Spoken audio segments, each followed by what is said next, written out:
I got in the car to drive my daughter to soccer practice, and we pulled up, dropped her off. She got out of the car, and I was going to sit in the car and watch them do their thing.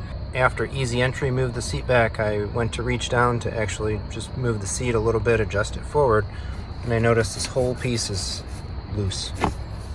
So I've already texted my wife and interrogated the family a little bit to say, did anybody do anything to break this loose? Or really nobody should be responsible in the family. I cleaned the car on Sunday, wiped it out, washed it, vacuumed it, and I certainly did not notice that this was loose, and we've actually barely driven it in the last week. Pretty disappointing. I went to make a mobile service appointment and was able to get one for about 2 weeks, roughly 2 weeks out from now. So we'll see what they do.